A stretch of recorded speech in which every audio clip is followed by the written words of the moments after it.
Thank you, Cynthia. It is 8:05 in the morning from One Path Coaching. Please welcome back to the program, Jason Giraudo. Jason, good morning. Good morning, John. Great to be here with you. Great to be with you. I appreciated you reaching out. You and I have connecting off mic many times over the years, talking about mental health, and I know your work with veterans and whatnot. And you and I stumbled onto a subject we both agreed was kind of top of mind for a lot of people in our community, and that's feeling overwhelmed. It made me think, Jason, I don't know if this is true with you, but I literally am catching myself not watching the news for multiple periods of time during days and weeks because I become so overwhelmed at what's going on just globally and around us, locally too, sometimes that I literally need a break from it. Can you speak a little bit to that sense of being overwhelmed, why people are feeling that way and what they can do about it? Yeah, it's a great topic, and I'm so glad to join you in that discussion today. Yeah, the challenge with overwhelm is that if you ask somebody what they're overwhelmed about, they usually say everything. The news, responsibilities, uncertainty, the speed of life, work, play, relationships, all that stuff. And then what we can do is we can step back and say, what specifically is overwhelming you? And then identifying those parts, and then work on them separately. And that just takes that load off, takes that burden of having to deal with everything all at once. Instead of feeling troubled by the whole picture, you're able to just notch it down and say, okay, well, this is one thing I'm challenged with. Let me take control of that. And that's the challenge, is that you feel a loss of control when you get overwhelmed. Right. And a lot of times people are told, life is out of your control, or trying to control things, or being too controlling.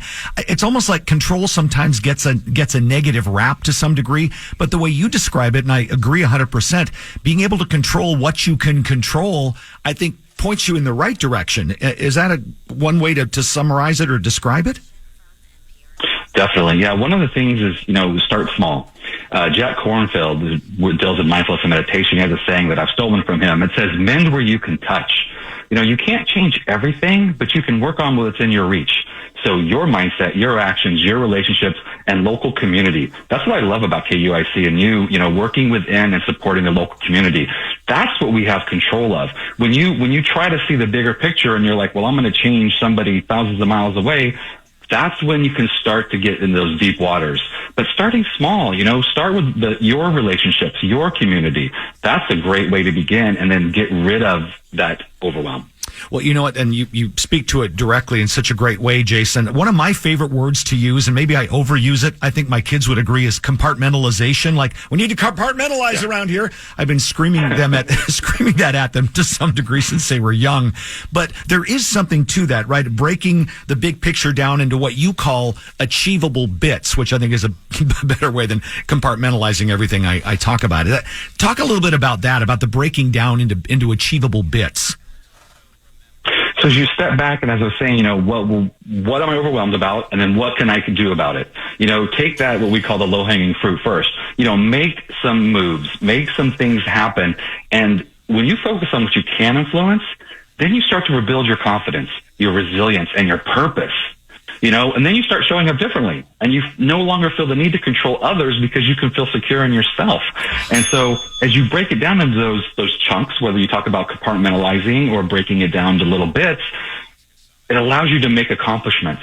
And that's when you start taking that first step, that's when you get back in that driver's seat. That's when you can take your breath again and go, okay, I got this. And it's just the small wins lead to the big wins. It's a great way to describe it. The small wins lead to the big wins. For people who want to learn more, Jason, or want to connect with One Path Coaching, or want to sort of begin some of these journeys to feeling better, whether it's just individually or even in their own communities, where can they start? How can they connect with you?